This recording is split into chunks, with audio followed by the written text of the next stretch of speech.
That's why I like primary resource documents. And I'm going to read you guys some quotes that come straight from the mouths of these soldiers.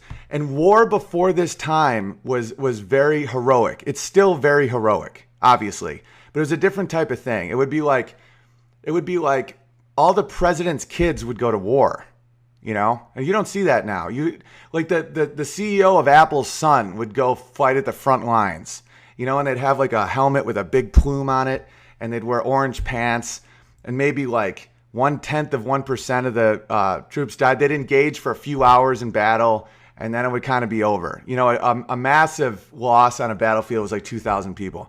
And then World War I kicks in, and they still have this mentality, and they don't realize the technology they just invented is going to change everything.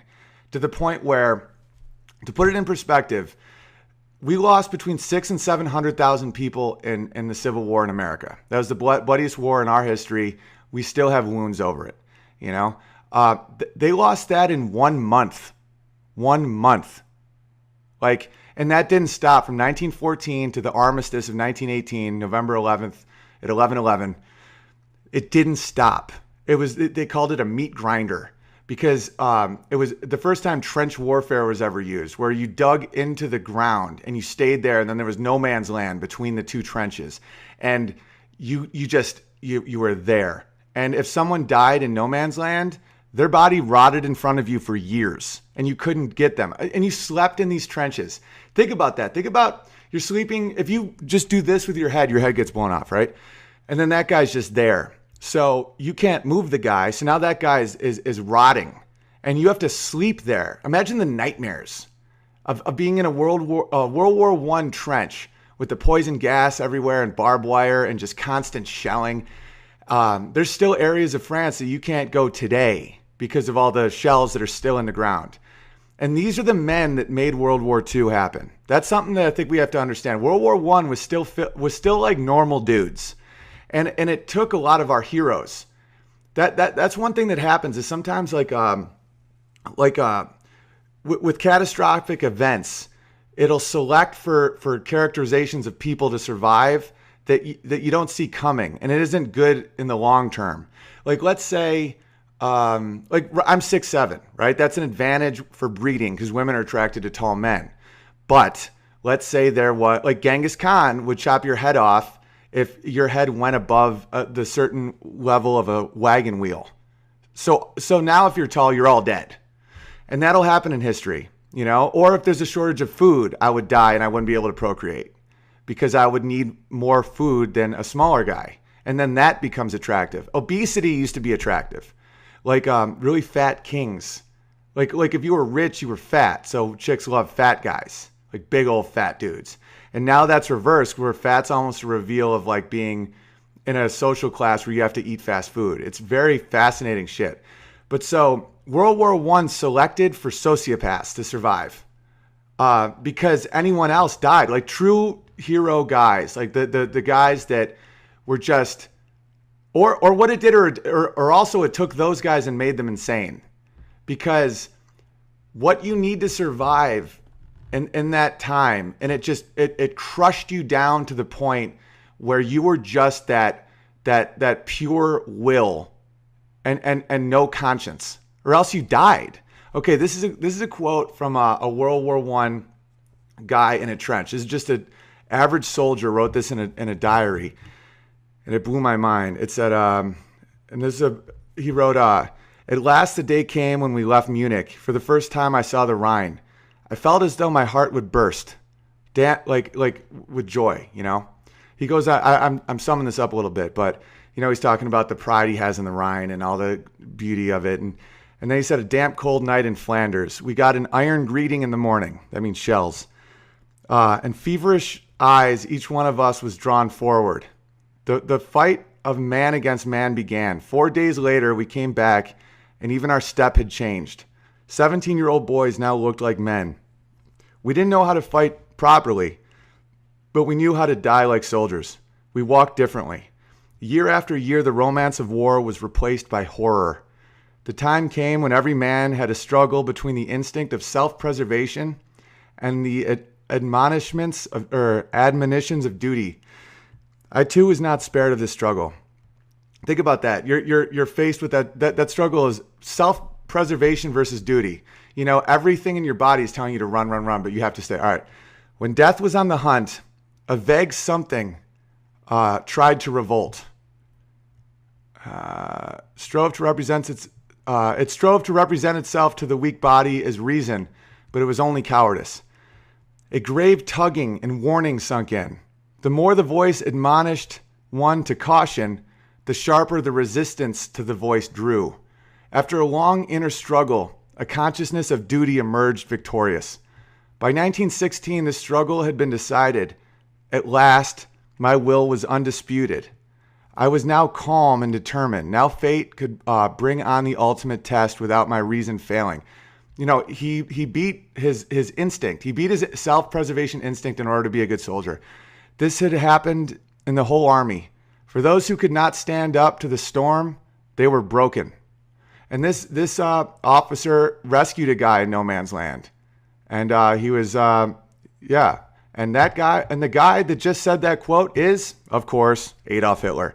That's an Adolf Hitler quote from World War I. World War I is what created the Nazis, because they had no delusions. They were cynical. They knew what war was, and they went into World War II almost like with such like all that passion and good had been so twisted by the shelling and just watching their friends like rotting bodies and the stench of the trench, and then the feeling that they were that they had been duped, that they had been hacked, and then out comes that. And here's a quote from Goering. Goering was the second in command, by the way, of the German officer, the Nazis. Let me see. He was second only to Hitler. Let me just read you a little something about Goering real quick, about what his deal. All right, so he was hospitalized in the trench warfare of World War I. It doesn't say too much about his. At the time, was recommendations, bomb measure. He was like, apparently he was just a badass soldier in World War I. He then transferred. He steadily scored. I don't know. Like Wikipedia does not do any service by downplaying a lot of these guys. Like these guys they survived World War I, these Germans, because they're scared of being called like Nazi sympathizers, I bet. Like Goering was a bad dude, like a bad motherfucker. Oh, I said I wouldn't swear.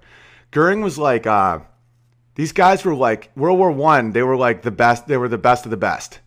And because they became such evil people, because of they had to grind down their conscience. They had to destroy empathy or else they would have died. A thorough post-war examination of Allied... Yeah, that's not going to say. But he was. Like, back before all this PC bullshit in college, we learned about all these guys. And Goering was like, yeah.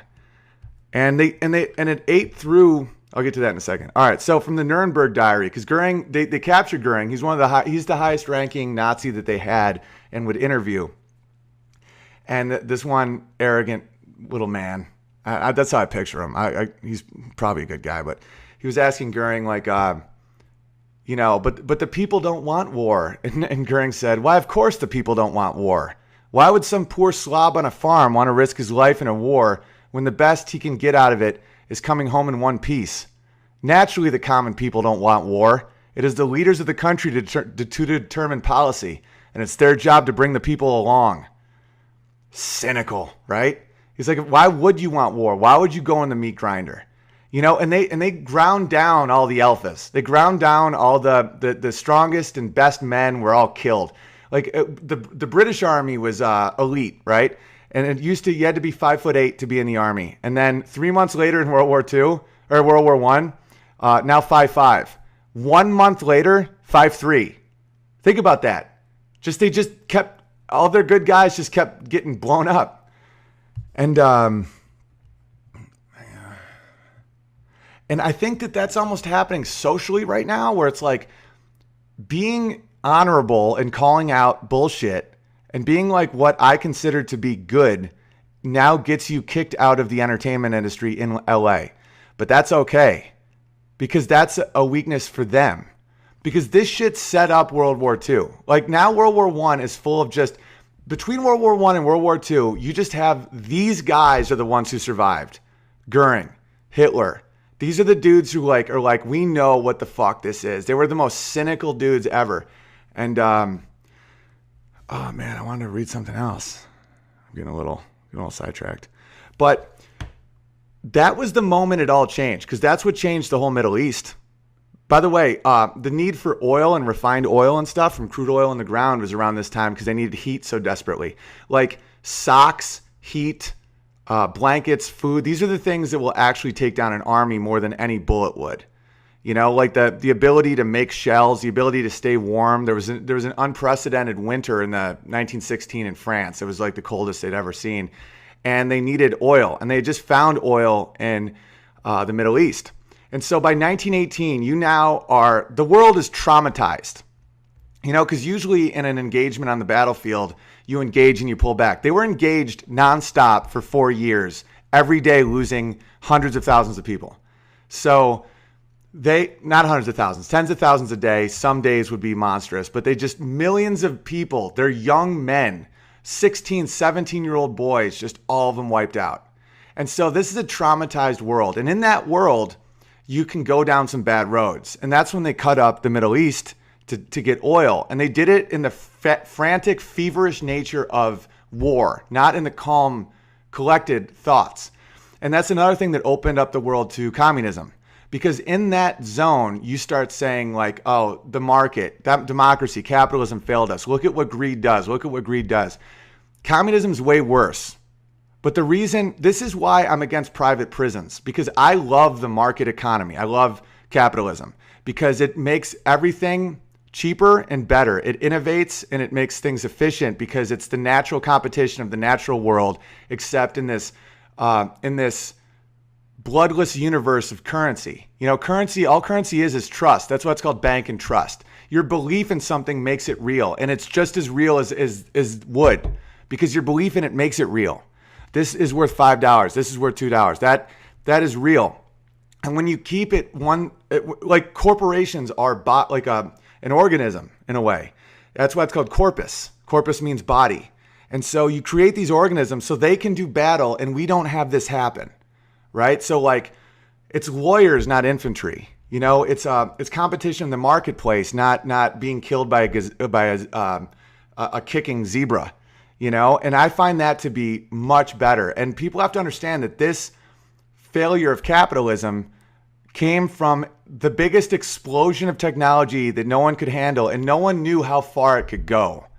Like these people were holding on. There's an old expression called that says, if you ride a tiger, you can never get off, because when you get off the tiger, then the tiger sees you and eats you. But when you're on the tiger, you can stay on the tiger. And it's like the outrage Ponzi scheme of the left right now. Like, unless you find a new group of people that you can treat like an invalid, you know, and garner sympathy and empathy from a bunch of idiots to vote for you, no one questions your absurd economic policies.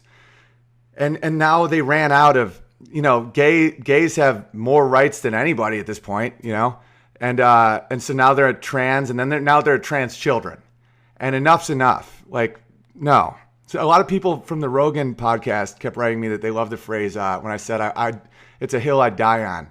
And a lot of people were writing to me that. It's like there's certain hills where you go, I can't go another inch. This is it. We're not going to mess with the kids. And so this moment in history set up World War II, which set up the modern era. World War II it's easier to see the moments of World War II, and then the modern era is all a result of that. All the rest of the wars, all of our economics, America's, you know, policies, the world's policies, the nuclear age, all of that comes out of World War II. But World War I is World War II. There was just a brief intermission. And this is what changed the world, because you saw what war could be. War wasn't a prince killing a dragon to get a princess. It was an attrition. It was a machine that, to be brave was to walk to your own for sure death. Like you're walking to your death. And at the end, they would say, why? Are you fighting? Like, it's like, are you fighting for what are you fighting for? Was the big question. And then they would say, oh, the greedy rich guys that never had to go to war. Or like we just lost 100,000 people for 3 inches of ground. And that's what turned them bitter and cynical. And that's why they went to something they didn't truly understand. The metaphor is very close to The Dark Knight, the Batman movie, The Dark Knight, where it's like when you put people in a corner, when you put like aggressive men in a corner, they'll go to something they don't understand. That's like the Joker. It's like, we have to take out the Batman. He's like, I don't care about money. I like gunpowder and dynamite. These things are cheap. And that's the communists, right? They're like, they're into the chaos and destruction of man. And that will always be worse.